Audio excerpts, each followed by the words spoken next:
Veterans in Transition is sponsored by HireVeteransFirst.com, Jelani Consulting, and Village Connector Community. Welcome to Veterans in Transition, where we promote the veteran community. Each week, we travel around the region highlighting veteran-related news, issues, and events. Whether you're a veteran business owner providing products and services to the government or the private sector, giving back to the community, or in transition to civilian life, we tell your story.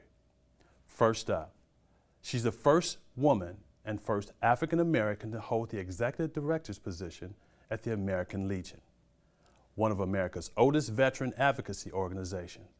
Correspondent Angel Livers sat down with Verna Jones. You've been in your role as the first female executive director of the American Legion. What would you say has been your most memorable achievement thus far? Yeah, there's so many things. This is such a great opportunity to be able to have, to be able to serve in this capacity. You know, there are a lot of things that veterans need, and it gives people who normally wouldn't be considered for particular positions definitely hope to say, you know, if I work hard, I can do this too. So there have been times when I've been out traveling and there have been young women who will come up and say, you know, I'm a junior in college, or I've just graduated and I've been following you, and it just, you know, gives me hope and confidence to know that I can do the same thing. So those things are very memorable. How do you think the trajectory and the American Legion have shifted since your presence? We were founded in 1919, and things were very different. And, you know, although, you know, men of all colors, all races, fought in the same war, when they came back, the American Legion had different posts. There were posts where predominantly African Americans went to, you know, share their stories and have that comradeship, and then posts that were considered the white post. And so for over the years, it's just always been, you know, a white male in this position. I think now it just raises the awareness that the face of the military is changing and the face of veterans are changing. And so being the organization that we are, we have to change with it. And you know, most people have been very receptive. It's all about having the passion and the heart to take care of veterans. And, you know, our 2.2 million members, they look for that. And I think they are now, you know, saying it doesn't matter what that person looks like. It's that the person has the head and the heart to take care of our veterans, and that's what's important. Now, for the people who may not know the role and responsibilities of the American Legion. So the American Legion is the nation's largest wartime veterans service organization, founded in 1919, under the 4 principles or pillars of taking care of our veterans, mentoring our youth, promoting patriotism and pride, and promoting a strong national defense. And so we do that by our divisions. We have the Legislative Division here in Washington, D.C., our Veteran Affairs and Rehabilitation Division, Veterans Employment and Education, and National Security. We go out and make sure that veterans get their health care that they deserve, make sure they receive the disability compensation. We have over 3,000 accredited and trained professional representatives across the country to do that. We liaison directly with the President, with DOD, with Congress, with the VA, and all other community partners and those who have an interest in veterans. Can you speak to me a little bit about the choice cards? Are those still in effect? Are they working? The Choice Act was set up to be a temporary program. Veterans who were more than 40 miles from the nearest VA facility, or who could not be seen within 30 days at their VA, they had the option to go out and find a facility. Now, for that temporary time and for what it was needed for, Choice was a great program. But the VA also has a program, fee basis, which they were doing the same thing.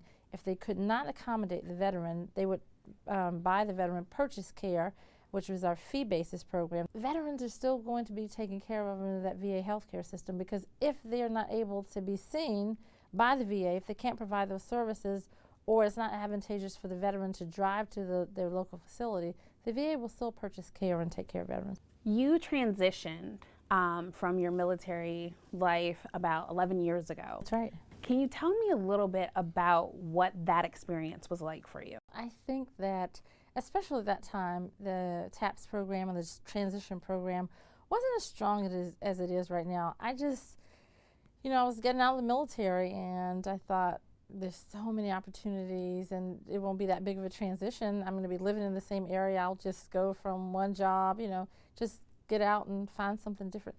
But it was a big transition. I didn't take advantage of the TAPS program. Back then, they didn't make you go. It wasn't mandatory. It just signed the paperwork, and I was looking at the clock, ready to get out of there. And what I found after being so excited a couple of weeks, have nothing to do, I don't have to put on a uniform, nobody tells me what to do, was that there was a whole big world out there, and I had spent the last 8 years of my life knowing exactly what I was going to wear to work, knowing exactly what time I was going to be there, being told what to do all the time, and the transition was a little bit bigger than I thought. So I looked for jobs, and really with my background, I worked finance in the military personnel, and I thought it'll be so easy for me to get a job. I hadn't properly taken advantage of the resources in the military, and so my resume didn't look like a civilian resume. So I kind of had to start all over again and just work that from the outside without the resources that I would have been privy to still being in the military. Did you have any major hardships throughout that transitional period? Well, when I got out, I got married to someone who was in the military, so it was still kind of attached to the military. Had been a long-term relationship, and it didn't quite work out. He had been deployed and had some issues, and I found myself in an abusive situation. And going through that and not having, family in that particular area, because I stayed in where I transitioned, and my family was in North Carolina. I found myself being, I was alone and not really having anyone to talk to or really have that support group that I needed. So I ended up transferring. I found a job at the Department of Labor and worked there for a little bit and transitioned to get out of that personal situation I was in.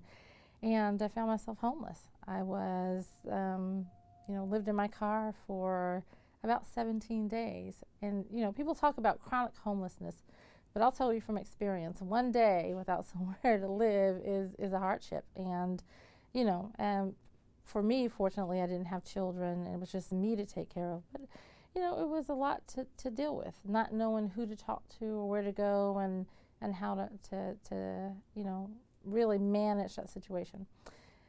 But I will tell you that my military background, knowing that, anything is possible to overcome, and from my spiritual upbringing, knowing to pray and to just find every kind of, all the strength I had inside of me to just get past it, to say, you know what, you've been in tougher situations than this, pray about it and get through it, and I did. Now, with that being said, I know the VA has a initiative to end homelessness for veterans over the course of the next 5 years. Can you talk to us a little bit about that? I think any program that's set up to help segments of veterans that need help, like homeless veterans and veterans with, PTSD, or those at-risk groups. But I will tell you that to end homelessness and to put a time period on it, 5 years, I think is an overstatement of what really can be happened. You'd have to end, mental illness, domestic violence, drug and alcohol abuse, balance the budget. How can you do all of that in 5 years? Now, I think that we can lower the homelessness rate, and I think that the VA has done a great job at doing that. But when you look at numbers and you talk about functional zero, having been in that situation, even if only for 17 days, there's nothing functional about not having a home to go to. And then you couple that with veterans who have families. Imagine a mother who has a baby, has her children. She knows that if she goes to the VA and says that I'm homeless, and if they don't have anywhere for her, the first initial thing is they're probably going to try to take her children away. What mother would do that? So instead, huddles up with her children at night in an abandoned building or her home or from place to place on someone's sofa, wherever she can go. And I think that we have to find a way to make sure that you can keep the family intact, because that's truly what's important.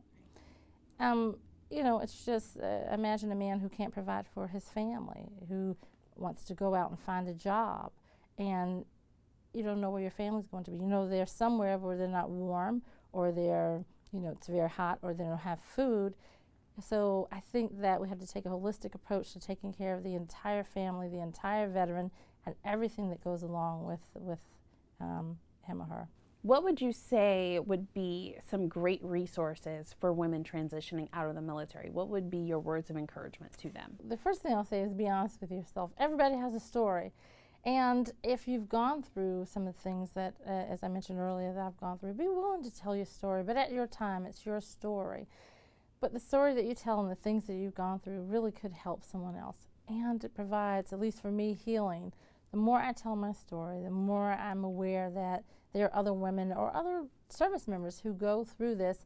And one of the worst things is to feel alone, like no one understands, nobody else has been through this. So, take advantage of all the resources that the military has to offer.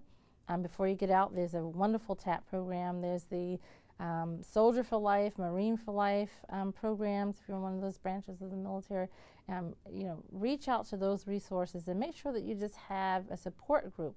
Talk to your family, talk to people who you're close to. And most of all, love and respect yourself and understand that only goodness and greatness is meant for you. And we all have the ability and the power to do that.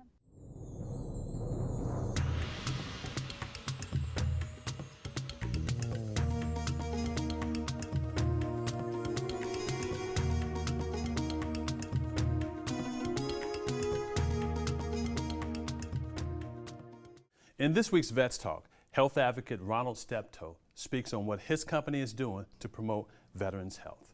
As veterans, we have to do more of this. Not only are we a community, we're a family.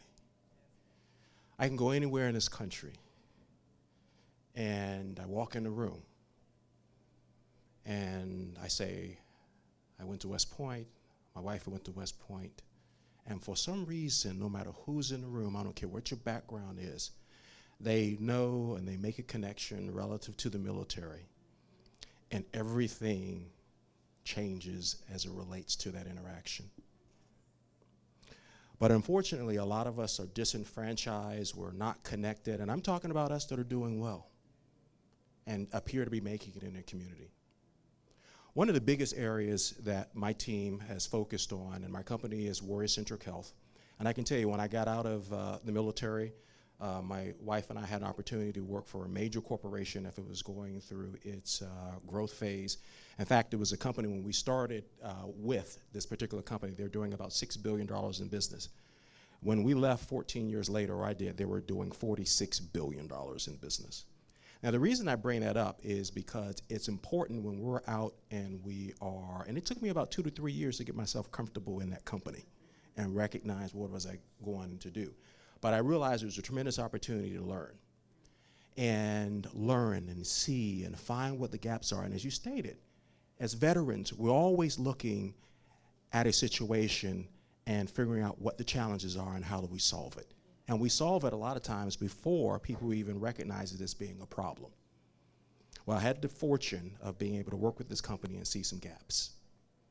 And one of the gaps that we saw was we recognized, initially starting out, realizing that different people with different backgrounds in the healthcare setting weren't getting the proper treatment that they needed based on who they were. Medicine just hadn't evolved to understand what we now term as population health or patient-centered health. So I became one of the local experts in the Washington, D.C. market working for this major pharmaceutical company on addressing some of those issues. What I didn't recognize is developing that skill set, and again, that was an additional duty. Why do we always take on additional duties where we're at? I guess it's just the way we're made up. But what I didn't recognize was that additional duty would turn into a multi-million-dollar company. And one of the things we were able to do was to take some of the things that we were looking at as it relates to different people with different backgrounds, and we realized that there was a gap in veteran health care. And what we recognized was that veterans, and again, a lot of people think that the majority of veterans are getting their health care at the VA, when the fact of the matter is less than 30% of veterans are actually registered with the VA for services. Now, the challenge is we as Americans are going with that narrative thinking that all veterans are being seen by the VA. The challenge is if we don't recognize that 70% of us are not in the VA, then the other side of the coin is then where are we at? We're in the commercial healthcare sector. So our company thinks about that every single day.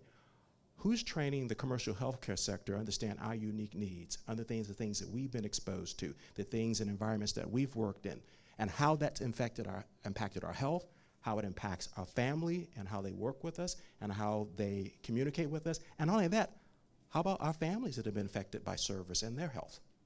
So our company has focused on that, so we're very fortunate to work with the American Hospital Association's Institute for Diversity. We were actually recognized as the Member of the Year this past year, and that's interesting because there are about 1,200 organizations that's a part of the Institute. Most of them are hospitals and health universities, and our small company was recognized as the Member of the Year. Now, I bring that up only to state that it is so important what's happening to us that you said the nation does love us. But the challenge is sometimes we can't wait for other people to solve our problems. We have to identify, bring our skill sets to the table, bring our assets to the table, and lead the way in solving the problem as it relates to veterans health care. And that's what Warrior Centric Health does. We focus on solving our own problem, and we've created a very unique business model that will be sustainable so that we do operate in a for-profit arena. So we are showing veterans from an entrepreneurial perspective how do you see problems, solve those problems, put a good business case behind it, and make it sustainable so you have some options in moving forward. So those are some things I just wanted to share with you, and appreciate everybody, all the stories I heard today.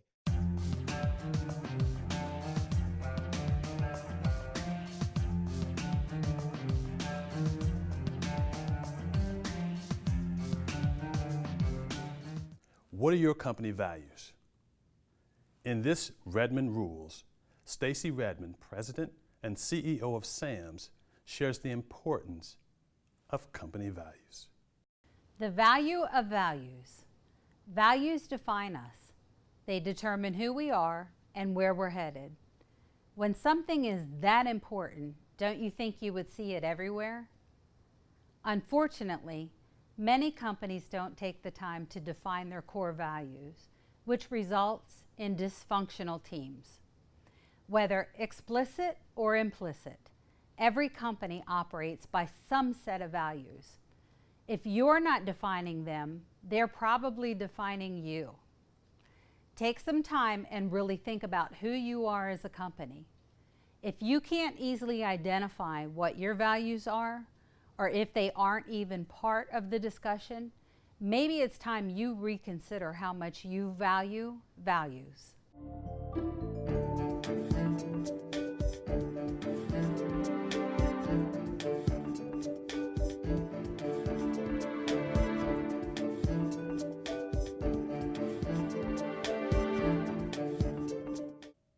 Veterans in Transition was on hand for the celebration reception for former Congressman and Purple Heart recipient Charles Rangel as he reflected on his career. If there's one thing that I knew something about, was hard times on Lenox Avenue. You can play all this patriot and hero thing, but when I joined the Army, I didn't even know where the hell Korea was. And when Harry Truman said that on June the 25th, the 2nd Infantry Division was going to go over there because the United Nations had mandated under his leadership to clean up some police action, I couldn't wait to go because I thought it was a civil service job. I could come back, and what the hell? For 13 days, we were on that boat from Fort Lewis, Washington to Busan. And I learned that this was the real thing. Needless to say, we thought it was victorious until the Chinese came in. And you only have to be in combat for one day longer than someone comes there, just like the Congress, really. If a guy's been here 1 year and you haven't been here 1 day, he's a veteran. And I would tell this group of kids that were coming, figuring we had won the war, you better dig in, keep your weapons clean, and be alert, and when you're on guard duty, be a good guard, because the Chinese got to come, and you got to be ready for them. I had no clue that the damn Chinese were thinking about coming there. So when I heard that the Chinese were coming, I thought maybe this was one of the damn rumors I had started. And when they told us that we had been completely surrounded by tens of thousands of Chinese, I could not comprehend how in the hell that could happen. We were victorious from the time we landed, going up past the 38th parallel, going right up to the borders of China. And in that nightmare with horses and bugles and mortars and screaming and yelling and a blast that I don't know where it came from, I figured it was all over. But having been an altar boy, I prayed in English and Latin and tongues. And all the time I'm having this deep spiritual, emotional feeling, I felt, and nobody listened to me anyway, what the hell? And when it was all over, and I figured that I was still in one piece, it was then that I realized that I could never, never, never experience anything that I could complain about. And I was tested. You know, I had a brother 7 years older. He was my father, my friend, he was everything. When God took him away at 52 years old, I was just about to curse the darkness. When I remembered all of the promises and all the blessings I had, I lost a mother, I lost a father. But each time, and I'm saying this almost like, not as a spiritual leader, but as a guy that's 86 years old, each time something came close to wiping the smile off my face, I realized that it can't be as worse as what I went through on November 30th, 1950. I was surprised that this turned out to be that very same day. November 30th, 1950.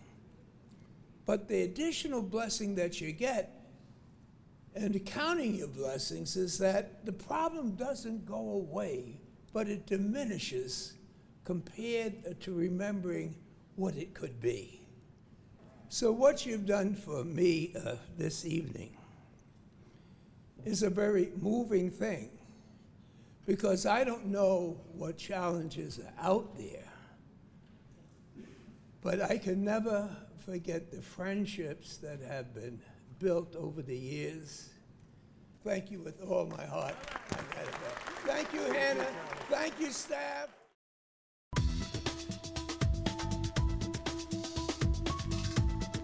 A little bit about my background. Actually, I'm a military brat. I was born in Portsmouth, Virginia, and my dad was in the Air Force. Well, actually, I went into the military because my father recommended. So as a result of that recommendation, I decided to try Army ROTC, and the rest is history. In the Army, I was an Army logistics officer, responsible for maintaining military equipment for the combat arms and combat service organizations within the Army. After I left the military, I went straight to corporate America. I worked for a multi-million-dollar technology company where I started off in sales and transitioned to customer service. But I thought, the best way to learn a business world was to jump right in. A little bit about BLS Group. We started off initially as focusing on event planning and project management. We have recently, through partnerships, expanded our services into staff augmentation for technical specialties and healthcare. And additionally, we do administrative services and logistics support. One of the unique challenges about attempting to do business with the government is that the government doesn't want to do business with you unless you've done business with them before. This year, we were actually able to present a check for $1,000 to the Women's Memorial Foundation. My military experience prepared me very well for the business world. My leadership skills, organizational, problem solving, all those skills I use on a daily basis to run my business. Military also taught me how to overcome adversity and realize that failure is not an option. So if you can't do it one way, you need to figure out another way, because there is a way to get it done. That's a wrap for this edition of Veterans in Transition. We invite you to like us on Facebook and follow us on Twitter. If you have a story suggestion, go to our website, vetsintransition.com. Remember, we all have a story to tell. Until next time.